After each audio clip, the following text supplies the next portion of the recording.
Magandang umaga po. Itinatampok sa ating ebanghelyo ngayon ang talaan ng mga ninuno ni Jesus. Ilan sa kanila ay may mahalagang papel sa kasaysayan ng ating kaligtasan. Subalit karamihan din sa mga ito ay makasalanan. Inilalarawan ng talaang ito ang pagpasok ni Jesus sa kasaysayan ng tao. Siya ang rurok ng kasaysayan ng Israel, ang Mesiyas nilang hinihintay. Kay Jesus naging ganap ang kahulugan ng kasaysayang ito. Magsitayo po ang lahat.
Sa ngalan ng Ama, ng Anak at ng Espiritu Santo, Amen. ang pagpapala ng ating Panginoong Hesukristo, ang pag-ibig ng Diyos Ama, at ang pakikipagkaisa ng Espiritu Santo, naway sumainyong lahat. At sumayo rin. Mga kapatid, tinipon tayo bilang kaanib ng angkan ng Diyos, kaya dumulog tayo sa maawaing Panginoong nagpapatawad ng lubos. Sinugong tagapagpagaling sa mga nagsisisi, Panginoon, kaawaan mo kami. Panginoon, kaawaan mo kami. Dumating na tagapag-anyayang mga makasalanan ay magsisi, Kristo, kaawaan mo kami. Kristo, kaawaan mo kami. Nakaluklok ka sa kanan ng Diyos Ama para ipamagitan kami. Panginoon, kaawaan mo kami. Panginoon, kaawaan mo kami. Kaawaan tayo ng makapangyarihang Diyos, patawarin tayo sa ating mga kasalanan, at patnubayan tayo sa buhay na walang hanggan. Amen. Gloria in excelsis Deo.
Manalangin tayo.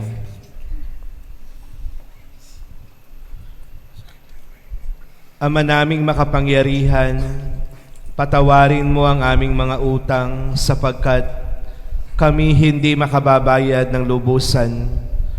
Kaya't makaligtas nawa kaming tanan, pakundangan sa pagdalangin ng mahal na Birheng Ina ng Diyos para sa aming kabutihan sa pamamagitan ni Hesukristo kasama ng Espiritu Santo magpas sa walang hanggan. Amen.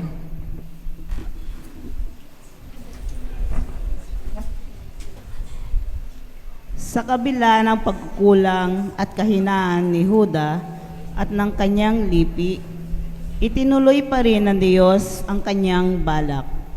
Kay Huda magmumula ang angkan ni David, at sa lipi ni David magmumula ang Mesiyas.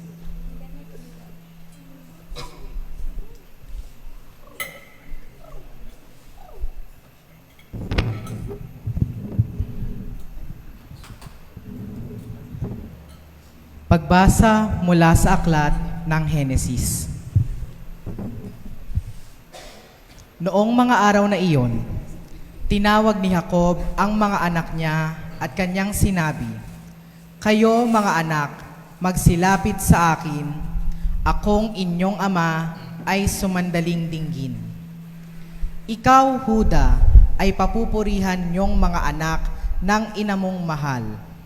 Hawak mo sa leeg ang iyong kaaway, lahat mong kapatid sa iyo'y gagalang.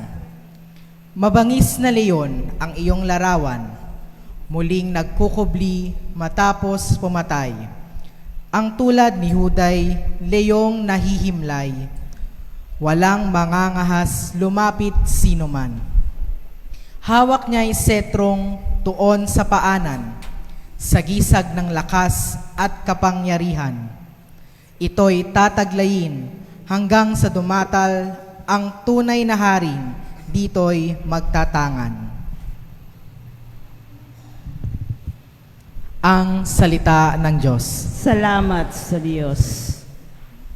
Mabubuhay siyang marangal at sasagana kailanman. Mabubuhay siyang marangal at sasagana kailanman. Turuan mo yaong haring humatol ng katuwiran. Sa taglay mong katarungan, O Diyos, siya'y bahaginan, upang siya'y maging tapat mamahala sa iyong bayan, at pati sa may hirap, maging tapat siyang tunay. Mabubuhay siyang marangal at sasagana kailanman. Ang lupain nawa niya'y umunlad at managana. Maghari ang katarungan sa lupain nitong bansa. Maging tapat itong hari sa paghatol sa mahirap, at ang mga taong walay pag-ukulan ng paglingap. Mabubuhay siyang marangal at sasagana kailanman. Yaong buhay na matuwid sa kanyang kapanahunan, madama ng bansa niya at umunlad habang buhay. Yaong kanyang kaharian ay palawak ng palawak, mula sa ilog Euphrates sa daigdig ay kakalat. Mabubuhay siyang marangal at sasagana kailanman. Nawa yaong kanyang ngalan ay huwag nang malimutan, manatiling laging bantog na katulad nitong araw. Nawa siya ay purihin ng lahat ng mga bansa, at sa Diyos silang lahat dumalangin. Hari nawa, pagpalain kaming lahat, tulad niyang pinagpala. Mabubuhay siyang marangal at sasagana kailanman.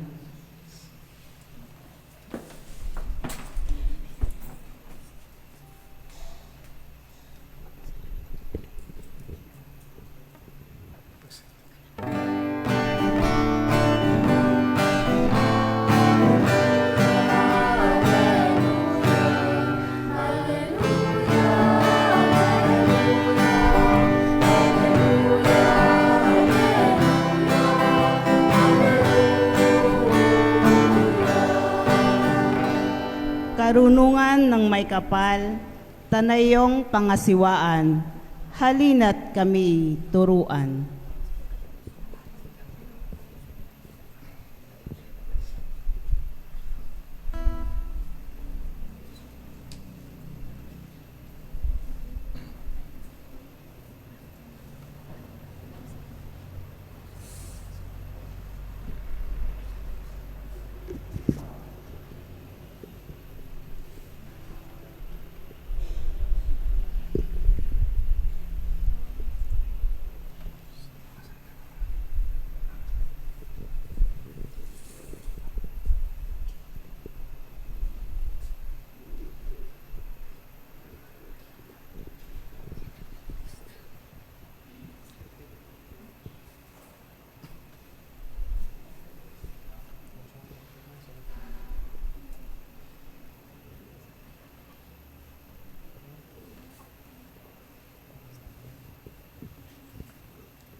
Panalangin sa pagsisindi ng kandila ng Adbyento.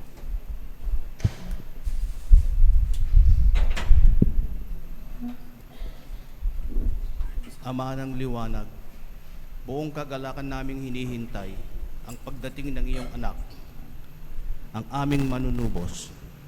Siya ang nagbibigay ng pag-asa, galak, kapayapaan at pagmamahal sa aming mga puso at kalooban, at ang pumapawi sa dilim ng kasalanan.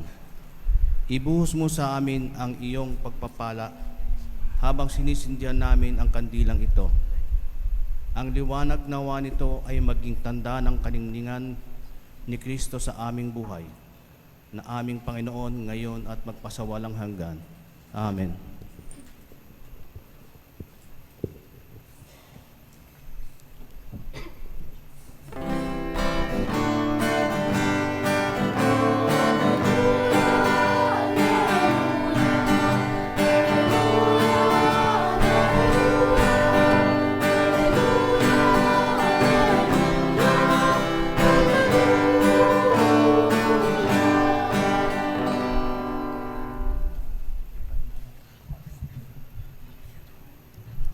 Sumainyo ang Panginoon. at sumayo rin.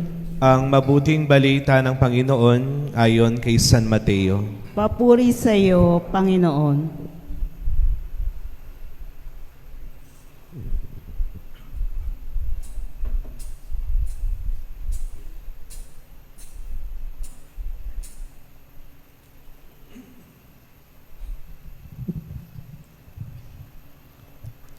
Ito ang lahi ni Hesukristo na mula sa angkan ni David at mula naman sa lahi na Abraham. Si Abraham ang ama ni Isaac, si Isaac ang ama ni Jacob na ama ni Juda at ng kanyang mga kapatid. Naging anak naman ni Juda kay Tamar sina Fares at Sara. Si Fares ang ama ni Esrom at si Esrom ang ama ni Aram. Si Aram ang ama ni Aminadab. Si Aminadab ang ama ni Naason, na ama naman ni Salmon. Naging anak ni Salmon kay Rahab si Booz, at naging anak naman ni Booz kay Ruth si Obed. Si Obed ang ama ni Jesse, na ama ni Haring David. Naging anak ni David si Solomon sa dating asawa ni Urias. Si Solomon naman ang ama ni Roboam, si Roboam ang ama ni Abias, at si Abias ang ama ni Asa. Si Asa ang ama ni Josaphat, at si Josaphat ang ama ni Joram, na siya namang ama ni Ozias. Itong si Ozias ay ama ni Jotam na ama ni Akaz, at si Akaz ang ama ni Ezekias. Si Ezekias ang ama ni Manases, at si Manases ang ama ni Amos, na ama naman ni Hosias. Si Hosias ang ama ni Jeconias at ang kanyang mga kapatid. Panahon noon ng pagkakatapon ng mga Israelita sa Babylonia. Matapos ang pagkakatapon sa Babylonia, naging anak ni Jeconias si Salatiel na ama ni Zorobabel. Si Zorobabel ang ama ni Abiud na ama ni Eliakim.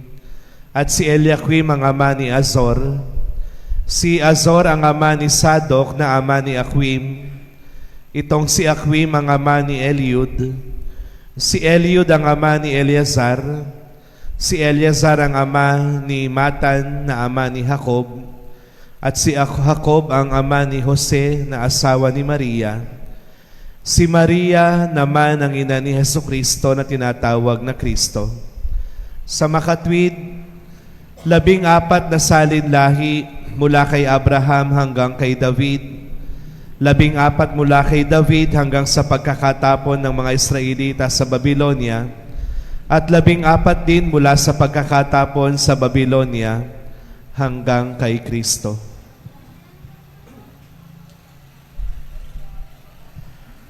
Ang mabuting balita ng ating kaligtasan. Pinupuri ka namin, Panginoong Heso Kristo.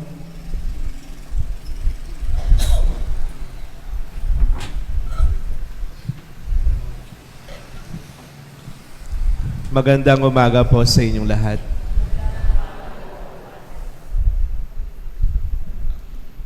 Sa ikalawang araw ng ating pagnunubina, para sa papalapit na paggunita natin sa pagsilang ng ating Panginoon.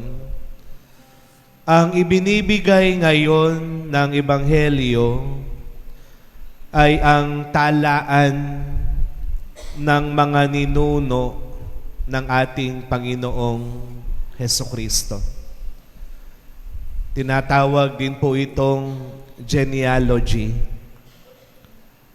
Yung mga pangalan na narinig ninyo dito, sila yung salin lahi ni Kristo magmula kay Abraham hanggang kay David hanggang kay Kristo.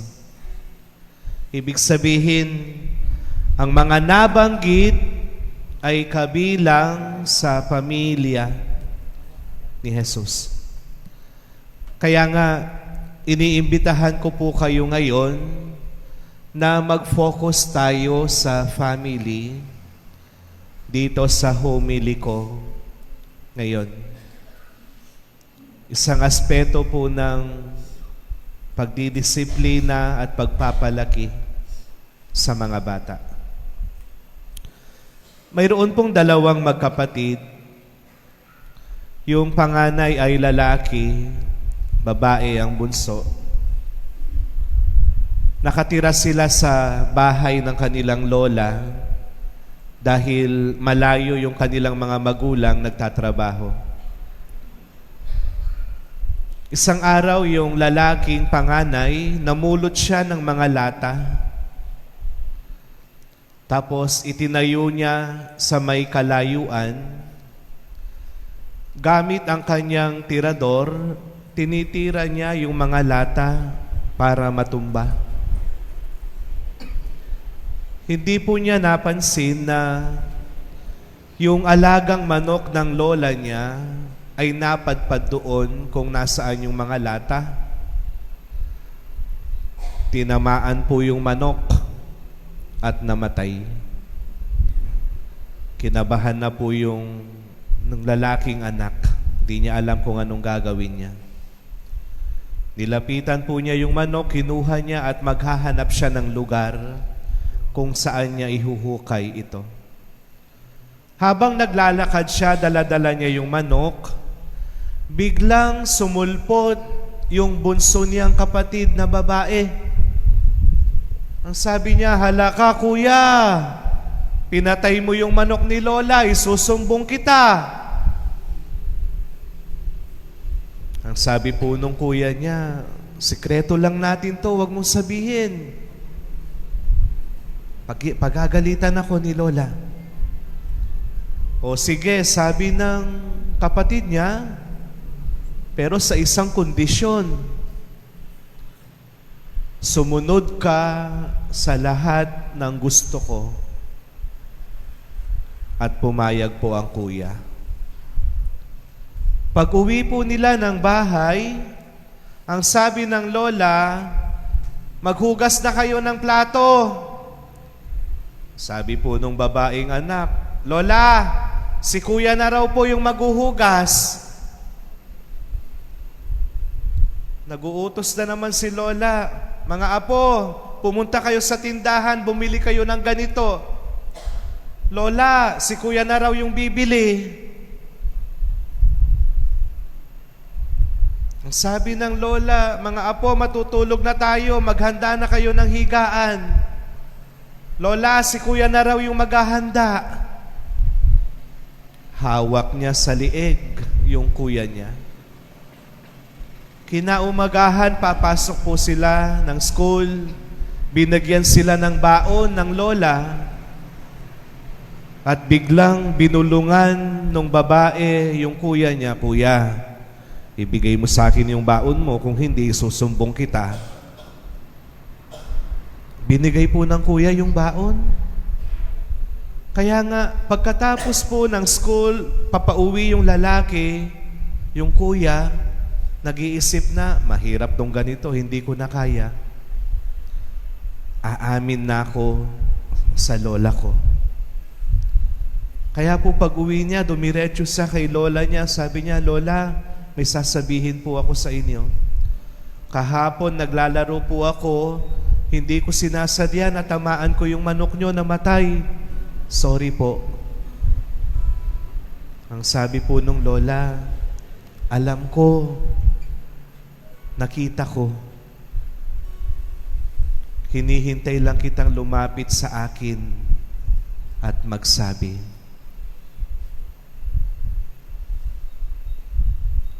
Di ko po alam kung familiar kayo sa mga pananalitang ganito.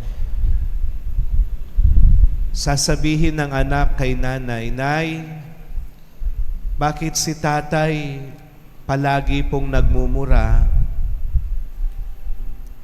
"Hayaan mo na yan, tatay mo naman yan eh." "Tay, bakit si nanay laging nagsusugal?" "Ay nak, hayaan mo na yung nanay mo, libangan lang niya yun." "Nay, kanina po sinuntok ako ni kuya." "Anak, Nakababata ka, ikaw na lang yung umintindi. Familiar po ba kayo sa mga yon? Minsan, kayong mga magulang, mas pinipili ninyong patahimikin ang bata imbes na iwasto yung mali na ginagawa ng mga matatanda. Manahimik ka na lang, ikaw na ang iintindi, hayaan mo na siya, matanda siya, kamag-anak mo yung mga yan.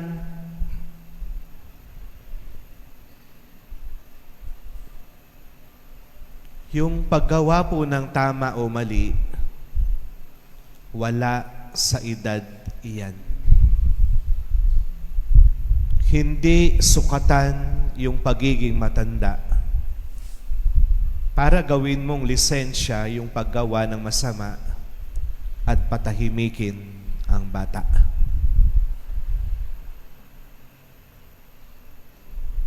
Iniisip nating mga magulang, okay lang bata pa naman sila.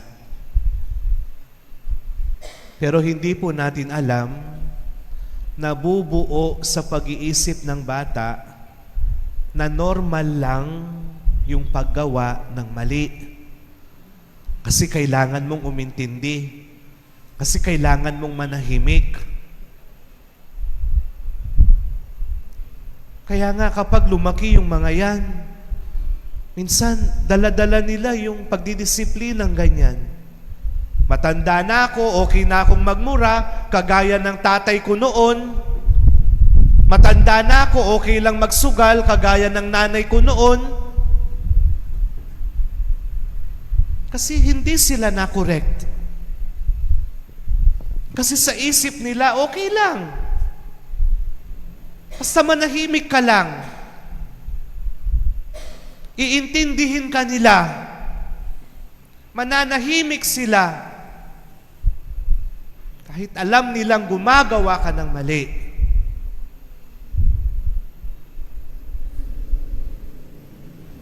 Di natin alam, imbes na pinatatahimik natin yung bata, idinadala natin siya sa maling landas.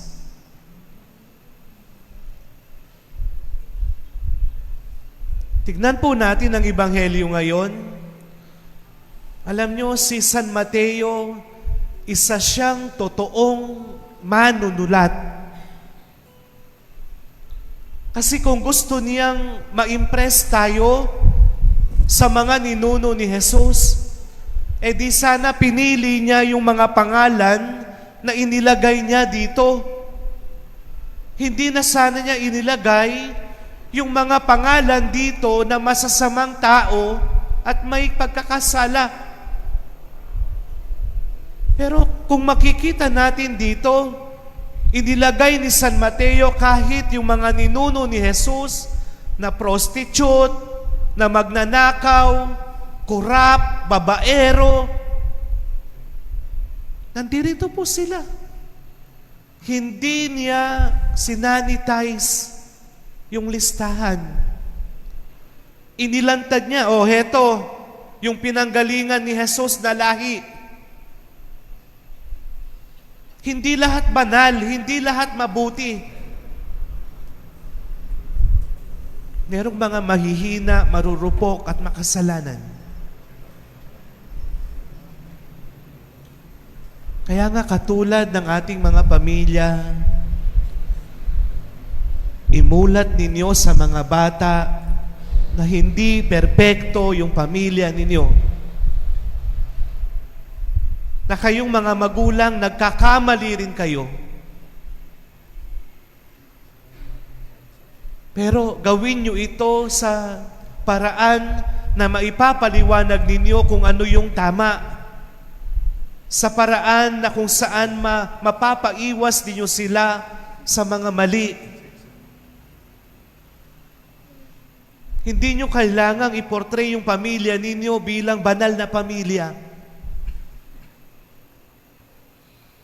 Pinapakita dito ni San Mateo na bawat pamilya, kahit ang pinanggalingan ng Diyos, ay hindi perpekto. Pero tingnan po ninyo sa bandang huli, si Jesus na lumabas sa kanilang lahi, siya yung nagpatawad. Siya yung nagpabanal. Sa Kanya naganap ang kaganapan ng pagiging isang pamilya. Ganon din po sa pamilya ninyo. Kung ang mga anak ninyo ay nagawa ninyong iwasto, alam nyo, papalaki yung mga yan. Kung kayong mga magulang, hindi ninyo naiwasto yung sarili ninyo sa pamamagitan nila, magkakaroon ng kaganapan ang pamilya ninyo. Kagaya ng nabanggit ko, walang perpektong pamilya. Pero kapag ang pamilya, alam nila kung paano magpatawad at magwasto sa bawat isa, kinalulugdan kayo ng Diyos. Amen.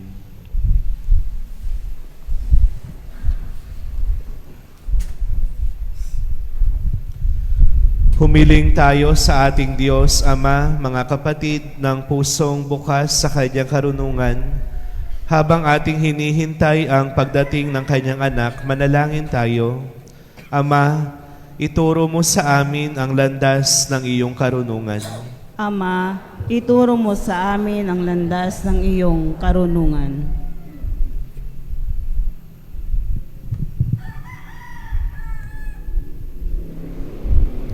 Maipamalas nawa naming iyong simbahan, ang iyong karunungan at pag-ibig, Ama, sa aming tapat na paglilingkod sa isa't isa.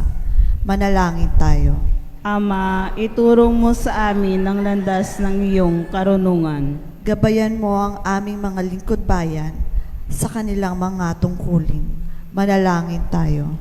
Ama, ituro mo sa amin ang landas ng iyong karunungan. Itinataas namin sa iyo, Ama, ang aming mga pasanin at pagdurusa.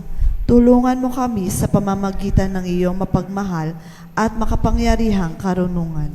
Manalangin tayo. Ama, ituro mo sa amin ang landas ng iyong karunungan. Yakapin mo sa iyong mga bisig ang mga namayapa naming mahal sa buhay.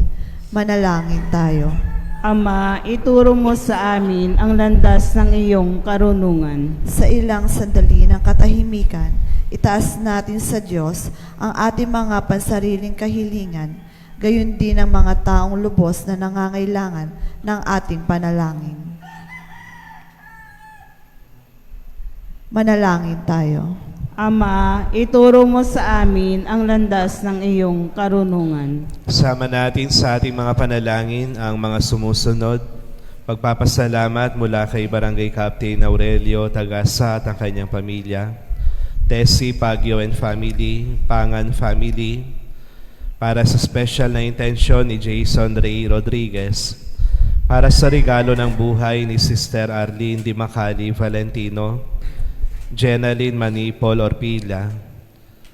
Panalangin para sa kaluluwa nila Dr. Federico Alyarde, Marcelino and Fruto Cañarejo, Graciano Cortez, Noji Escalona, Jocelyn Ramones, Bishop Rick Macaraeg, Romar Reyes, Father Tirso, Father Ador, and Romy Dispacio.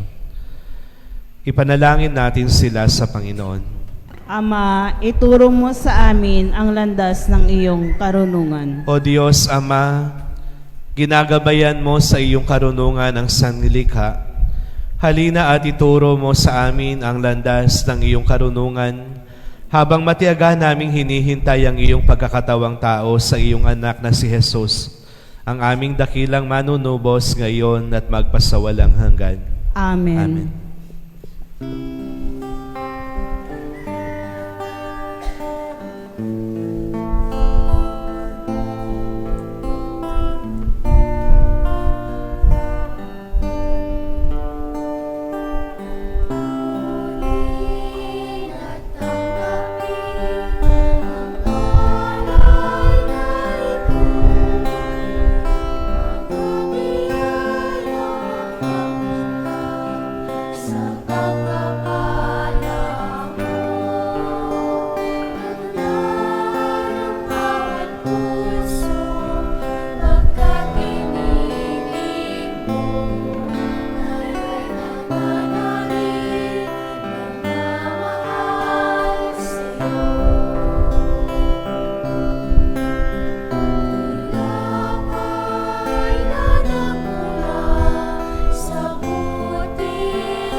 Manalangin kayo mga kapatid upang itong ating paghahain ay kalugdan ng Diyos sa mga makapangyarihan.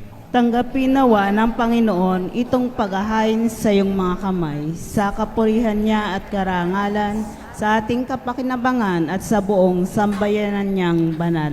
Ama naming lumikha, ang iyong nagkatawang taong anak ay tumulong nawa sa aming ginagawa upang siya na iniluwal ni Maria na di bumawas, kundi lalo pang nagpaganap sa pagkabirhen, ay magpagindapat na kalugdan mo ang aming paghahain sa ikapagpapatawad ng mga kasalanan, sapagkat siya ang Panginoong kasama mo at ng Espiritu Santo magpasawalang hanggan. Amen. Sumainyo ang Panginoon. At sumayo rin. Itaas sa Diyos ang inyong puso at diwa. Itinaas na namin sa Panginoon. Pasalamatan natin ang Panginoong ating Diyos. Marapat na siya ay pasalamatan. Ama naming makapangyarihan, tunay ngang marapat na ikay aming pasalamatan sa pamamagitan ni Hesukristo na aming Panginoon.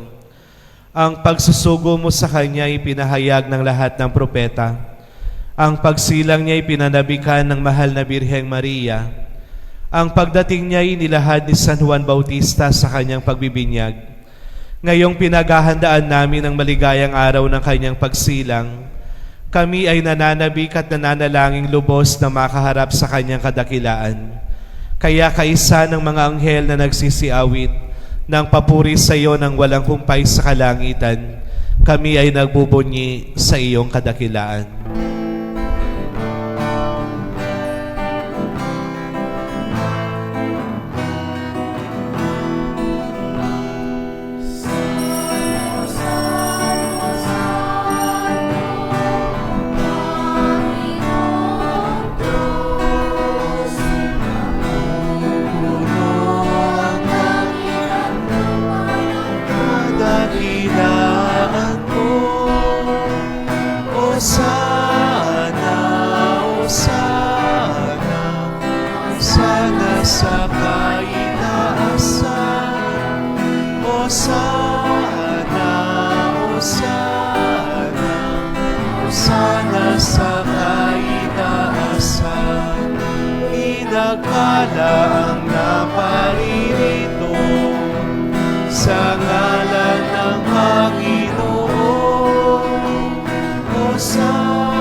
Ama naming banal, ikaw ang bukal ng tanang kabanalan, kaya't sa pamamagitan ng iyong Espiritu, gawin mong banal ang mga kaloob na ito, upang para sa amin ay maging katawan at dugo ng aming Panginoong Hesukristo.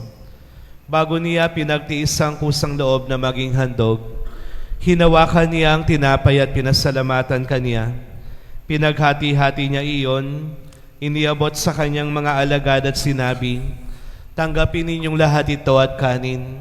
Ito ang aking katawan na ihahandog para sa inyo."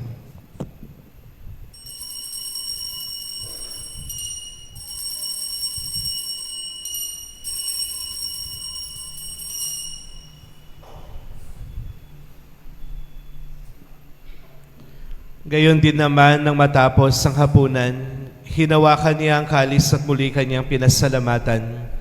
Iniabot niya ang kalis sa kanyang mga alagad at sinabi, "Tanggapin ninyong lahat ito at inumin. Ito ang kalis ng aking dugo, ng bago at walang hanggang tipan. Ang aking dugo na ibubuhos para sa inyo at para sa lahat sa ikapagpapatawad ng mga kasalanan. Gawin ninyo ito bilang pag-alala sa akin."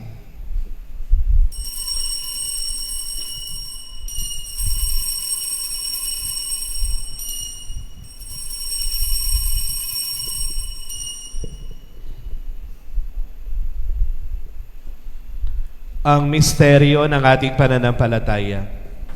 Si Kristo'y namatay, si Kristo'y nabuhay, si Kristo'y babalik sa wakas ng panahon. Ama, ginagawa namin ngayon ang pag-alala sa pagkamatay at muling pagkabuhay ng iyong anak. Kaya tiniaalay namin sa iyo ang tinapay na nagbibigay buhay at ang kalis na nagkakaloob ng kaligtasan. Kami ay nagpapasalamat dahil kami iyong minarapat na tumayo sa harap mo para maglingkod sa iyo. Isinasamo namin na kaming magsasalo-salo sa katawan at dugo ni Kristo ay mabuklod sa pagkakaisa sa pamamagitan ng Espiritu Santo. Amalingapin mo ang iyong simbahang laganap sa buong daigdig. Puspusin mo kami sa pag-ibig kaisa ni Leon na aming Santo Papa, ni Roberto na aming Obispo at ang Tanang Kaparian. Alalahanin mo rin ang mga kapatid naming nahimlay nang may pag-asang sila'y muling mabubuhay, gayon din ang lahat ng mga pumanaw. Kaawaan mo sila at patuloyin sa iyong kaliwanagan. Kaawaan mo at pagindapatin kaming lahat na makasalo sa iyong buhay na walang wakas, kaisa ng mahal na Birheng Maria na Ina ng Diyos, kaisa ng mga apostol at lahat ng mga banal na namuhay dito sa daigdig ng kalugod-lugod sa iyo. May pagdiwang nawa namin ang pagpupuri sa ikararangal mo sa pamamagitan ng iyong anak na aming Panginoong Hesukristo. Sa pamamagitan ni Kristo, kasama niya at sa Kanya, ang lahat ng parangal at papuri sa iyo, Diyos sa mga makapangyarihan, kasama ng Espiritu Santo, magpasawalang hanggan. Amen. Sa tagubilin ng mga nakagagaling na utos sa turo ni Jesus na Panginoon natin at Diyos, ipahayag natin ang lakas loob.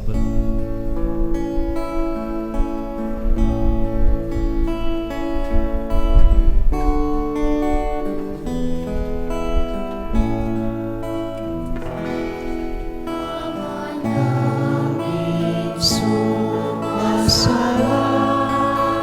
ka, sambahin ang ngalan mo. Mapasa amin ang kaharian mo. Sundin ang loob mo. Dito sa lupa para nang sa langit. Bigyan mo kami ngayon ng aming kakanin sa araw-araw. At patawarin mo ang aming mga sala para ng pagpapatawad namin sa nagkakasala sa amin.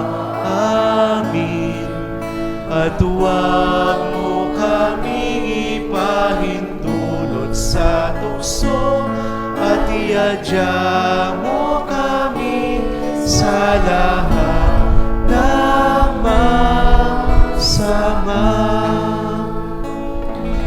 Hinihiling namin kami adya sa lahat ng masama, pagkalooban ng pakapayapaan araw-araw, iligtas sa kasalanan at ilayo sa lahat ng kapahamakan, samantalang aming pinananabikan ng dakilang araw ng pagpapahayag ng tagapagligtas naming si Hesukristo. Sapagkat iyo ang kaharian at ang kapangyarihan at ang kapurihan magpakailanman. Amen. Panginoong Hesukristo, sinabi mo sa iyong mga apostol, kapayapaan ang iniiwan ko sa inyo, ang aking kapayapaan ang ibinibigay ko sa inyo. Tunghayan mo ang aming pananampalataya at huwag ang aming pagkakasala. Pagkalooban mo kami ng kapayapaan at pagkakaisa ayon sa iyong kalooban, kasama ng Espiritu Santo magpasawalang hanggan. Amen. Ang kapayapaan ng Panginoon ay laging sumainyong lahat. At sumayo rin. Magbigayan tayo ng kapayapaan sa bawat isa. Spirit.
Narito ang kordero ng Diyos.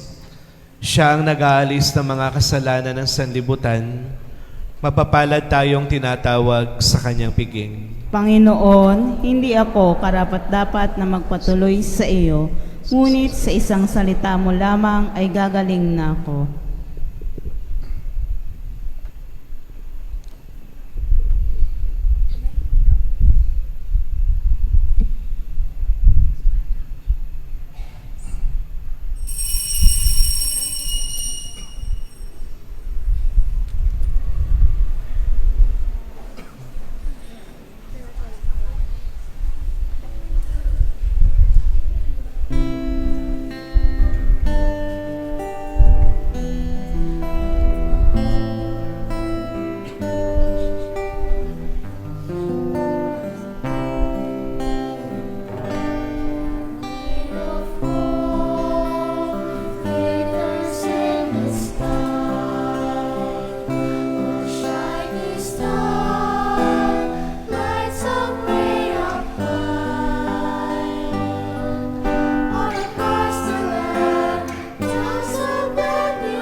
Magsitayo po ang lahat.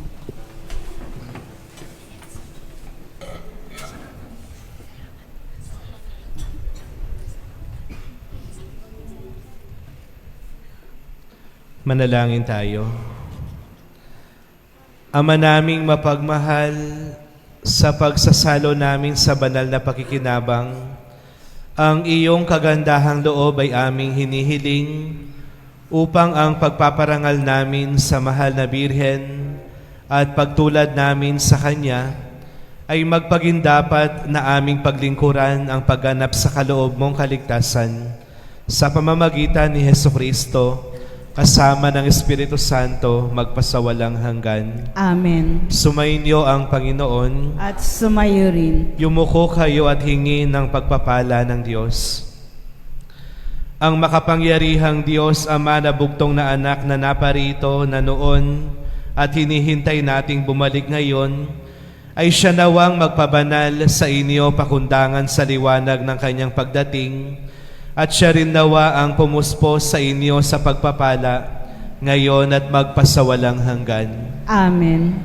Patatagin nawa niya kayo sa pananampalataya, paligayahin sa pag-asa, at pakilusin sa pag-ibig na puspos ng sigla, ngayon at magpasawalang hanggan. Amen. Kayong nagagalak sa pagdating ng nagkatawang taong manunubos, ay puspusin nawa niya ng gantimpalang buhay na di matatapos kapag siya'y dumating ng may kadakilaang lubos, ngayon at magpasawalang hanggan. Amen. At pagpalain kayo ng makapangyarihang Diyos, Ama, Anak at Espiritu Santo. Amen. Tapos na ang banal na misa, humayo kayong taglay ang kapayapaan upang ang Panginoon ay mahalin at paglingkuran. Salamat sa Diyos.